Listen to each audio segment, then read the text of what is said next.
You're watching Mirror 7 News. Stay informed, stay ahead for more news. U.S. President Donald Trump has once again turned up the pressure on NATO allies, making it clear that tougher sanctions against Russia will only come if member states agree to stop buying Russian oil. In a message posted on his Truth Social platform, he said he was ready to do major sanctions on Russia, but insisted NATO nations must first cut off Moscow's energy exports. The president described the ongoing purchases of Russian oil as shocking, saying they weaken the alliance's bargaining position and undermine efforts to end the war in Ukraine. According to Trump, if NATO were united in halting energy imports, the war could be brought to a quicker close. He framed the issue as not just about energy security, but also about showing unity against Russia's aggression. Trump went further, suggesting that NATO members impose steep tariffs between 50% and 100% on China, a country he argued holds a strong grip over Russia through trade and energy ties. He claimed such measures, combined with the halt on Russian oil purchases, would place Moscow under enough pressure to force a resolution. The tariffs, he added, should only be withdrawn once the war ends.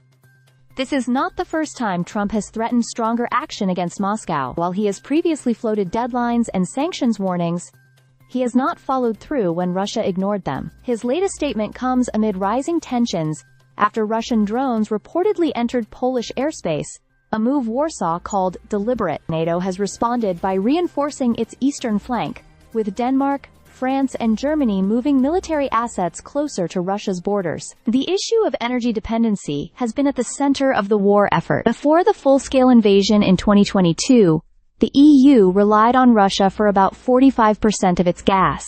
That number has dropped significantly, closer to 13% this year. But Trump argues it is still far too high. Think tanks estimate that since the war began, European nations have spent more than 210 billion euros on Russian oil and gas, much of which has indirectly supported the invasion. Ukrainian President Volodymyr Zelensky has also been urging Europe to stop buying any form of energy from Russia. In his words, every deal made with Moscow only prolongs the conflict. The EU has already pledged to phase out Russian energy imports by 2028, but Washington wants the timeline accelerated, and Trump is openly pressing NATO nations to align with that approach. The challenge, however, lies with countries like Turkey, Hungary and Slovakia, which continue to import Russian supplies. Turkey, in particular, remains one of the world's top buyers of Russian oil, complicating NATO's ability to present a unified front. Persuading Ankara to cut ties may prove far more difficult than Trump's rhetoric suggests. For now, Trump has placed the ball firmly in NATO's court, declaring, "I am ready to go when you are.